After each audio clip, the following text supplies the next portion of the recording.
Hello learners, तो हम लोग पहुंच चुके हैं सब्जेक्ट वर्ब एग्रीमेंट के 10वें पार्ट के ऊपर। मैं हमेशा कह रहा हूं कि ये वीडियो लंबी हो सकती है क्योंकि हम लोग कंटेंट में कॉम्प्रोमाइज़ नहीं करना चाहते।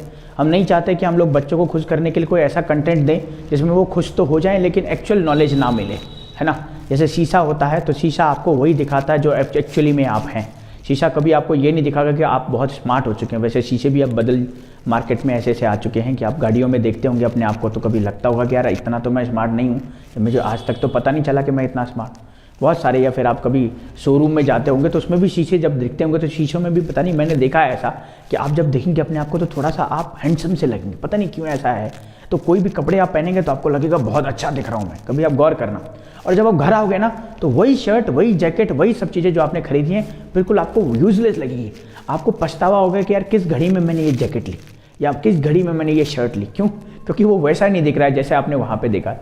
अच्छा, वहाँ पे लाइटिंग वगैरह भी रहती है। इसी तरह का मैंने सुना है रेस्टोरेंट में भी रहता है।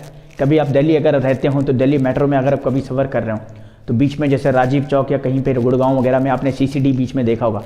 तो CCD देखा होगा तो जब आप CCD से गुजर रहे होंगे तो आपने देखा होगा वहाँ पर क्या होता है, वहाँ पर एक ऐसा खुशबू चल रहा होता है। एक ऐसा खुशबू चल रहे थे जो आपको ऐसा दिखाता है, आपको फील कराता है कि आपको भूख सी लगी है।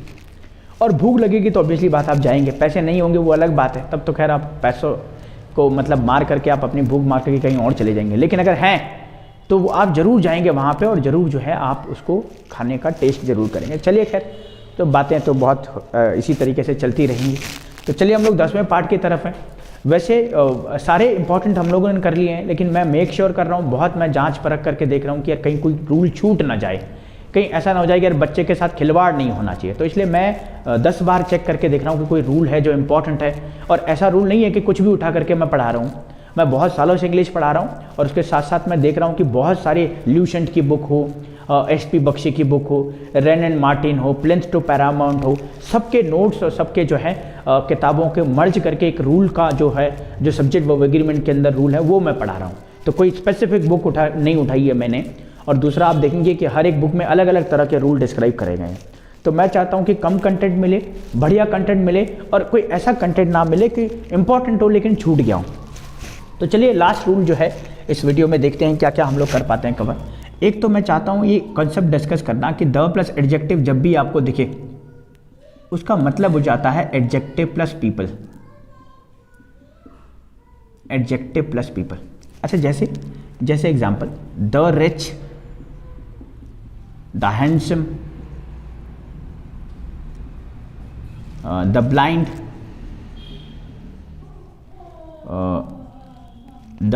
The pen. अब देखो, द रिच अगर कहीं पे आया ना तो इसका मतलब हो जाएगा रिच पीपल। वो मेंशन नहीं कर रहा है लेकिन हमें ऐसा समझना है। द हैंडसम आ जाएगा तो इसका मतलब हो जाएगा हैंडसम पीपल। द ब्लाइंड का मतलब समझेंगे ब्लाइंड पीपल। द पेन का मतलब पेन पीपल नहीं होगा। क्यों नहीं होगा? अभी तक तो हमने ऐसा ही किया, इस पे ऐसा क्यों नहीं होगा? क्योंकि ये जो पेन है ना ये नाउन है, और अगर ये नाउन है ना तो नाउन के साथ ये कंडीशन एप्लीकेबल नहीं है। ये कंडीशन कब एप्लीकेबल है? जब हमारे पास द प्लस एडजेक्टिव हो, तभी एप्लीकेबल है।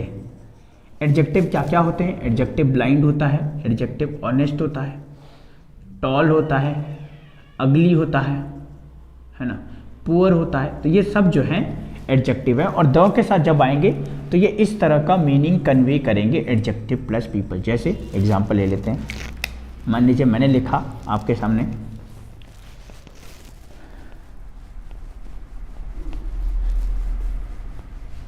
मैंने लिखा the rich are going to support the poor.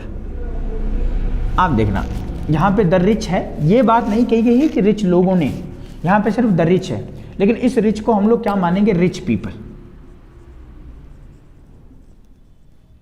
ठीक। अच्छा, ऐसे ही द पुअर को हम लोग क्या मानेंगे? Poor people.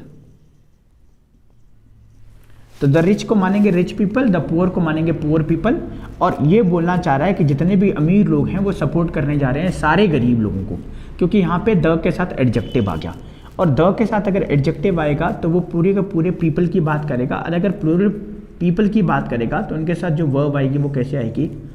Plural verb. एक और रूल हमें देखना है कि द के बाद जब एडजेक्टिव आए, कभी कभी इसके बाद नाउन आ जाता है। कभी कभी अगर नाउन आए तो ये जो वर्ब है ये उस नाउन के अकॉर्डिंग आएगी। जैसे मान लीजिए हम लोगों ने लिखा the honest man was oblique were being rewarded, मान लीजिए ऐसा है। हमें तो वर्ब देखनी है, तो ये रही हमारे पास वर्ब।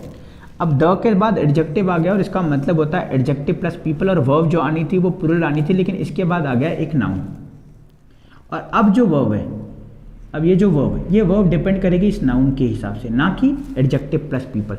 तो ये मैन सिंगुलर है, इस वजह से यहाँ पे आ जाएगा वॉज। और मैं इसको हटा दूँ अगर, तो ऑनेस्ट वॉज और वर बीइंग रिवॉर्डेड, तब हम लोग कर देंगे वर। ये हमारा कॉन्सेप्ट कहता है कि द के साथ एडजेक्टिव कभी भी आए उसको हम लोग एडजेक्टिव प्लस पीपल कंसिडर करेंगे, और एडजेक्टिव प्लस पीपल कंसिडर करेंगे तो ऑब्वियसली बात है वो प्लूरल वर्ब लेगा, क्योंकि पीपल आ चुका है, पीपल पहले से प्लूरल होता है। अच्छा, अगर प्लूरल वर्ब हो गया है तो अब हम लोगों को प्लूरल वर्ब लगानी, जैसे यहाँ पे आर लगाया। लेकिन एक हमने और देखा कि द के साथ एडजेक्टिव जब आए उसके बाद कभी कभी नाउन आ जाता है, और अगर नाउन आता है तो ये जो वर्ब है ये इस नाउन के अकॉर्डिंग आएगा, ना कि पहले क्या था प्लूरल वर्ब आएगी, पहले प्लूरल वर्ब था। लेकिन अगर नाउन आ जाए तो ये वर्ब इस नाउन पे डिपेंड करेगा। तो चलिए जरा ये सब हम लोगों ने सीख लिया। एक और कॉन्सेप्ट हम लोगों ने पहले भी डिस्कस किया है, लेकिन मैं चाहता हूँ एक बार मैं और डिस्कस करूँ इस क्वेश्चन को, क्योंकि 2022 में सितंबर वाले एग्जाम में दो क्वेश्चन ये बन रखे थे। क्या वो क्वेश्चन था, जरा देखते हैं। अच्छा, वन आइदर नाइदर वन का तो कॉन्सेप्ट आपने पढ़ा ही होगा। आइदर नाइदर ईच वन, ये हमेशा सिंगुलर होते हैं और अपने साथ सिंगुलर वर्ब लेते हैं। Either neither each one, either में जब दो से ज़्यादा जाता है तो उसको एनी कहेंगे, लेकिन वर्ब तब भी सिंगुलर रहेगी।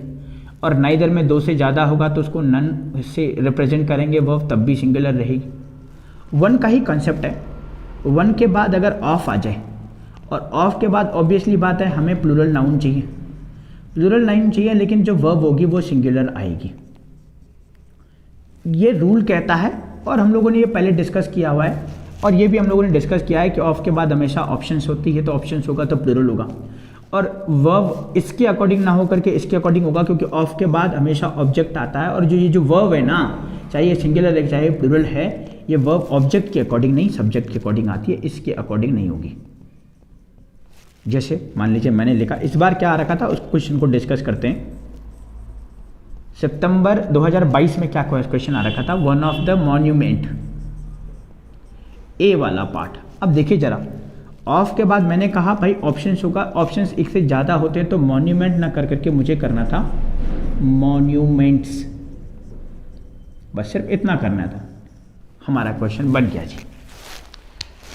तो ये छोटा सा कंसेप्ट है, एक बार मैंने पहले भी डिस्कस किया हुआ है, एक बार मैंने दोबारा डिस्कस कर लिया, इस वजह से कि यार बच्चे जो हैं भूल ना जाएं।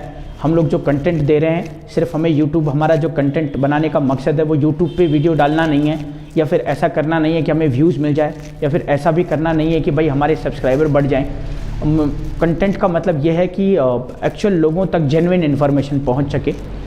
अब हमें खुश करने के लिए कुछ भी हथकंडे नहीं अपनाने हैं, हमें अपने व्यूज़ बढ़ाने के लिए कुछ भी हद तक नहीं जाना है, बस हमें जेन्युइन कंटेंट देना है। बच्चा पढ़े, हो सकता है उसका सिलेक्शन हो या ना हो, लेकिन वो पढ़े, वो जेन्युइन तरीके से पढ़े, और वो देखे कि ये क्वेश्चन सच में हमारे एग्जाम्स में आते हैं, इस तरीके से हमारे एग्जाम्स में क्वेश्चन बनते हैं, उसी तरफ हम लोग एफर्ट लगा रहे हैं। इसी सीरीज में हम लोग आगे बढ़ते रहेंगे। सब्जेक्ट वर्ब एग्रीमेंट एक पूरा कंप्लीट चैप्टर हम लोगों ने कर लिया है, उससे रिलेटेड हर एक क्वेश्चन हम लोगों ने डिस्कस कर लिया है। नेक्स्ट वीडियो में हम उससे रिलेटेड कम से कम 100 से 200 क्वेश्चन करेंगे, जो क्वेश्चन हम लोग प्लिंथ टू पैरामाउंट से, एसपी बख्शी से, रेन एंड मार्टिन से, या फिर ल्यूसेंट से हम लोगों ने लिए होंगे। तो चलिए आज के लिए इतना ही रखते हैं, मिलते हैं हम लोग इसके अगले वाले पार्ट में, जिस पे हम लोग एरर्स करेंगे। और अगर आपने हमारे पहले वीडियोस नहीं देखे तो जा करके चेकआउट कर सकते हैं। अगर आपको हेल्प लगे शेयर करिए अपने दोस्तों के साथ, उन ज़रूरतमंदों के साथ जिनको इन वीडियोस की ज़रूरत है। Thank you so much. जय हिंद।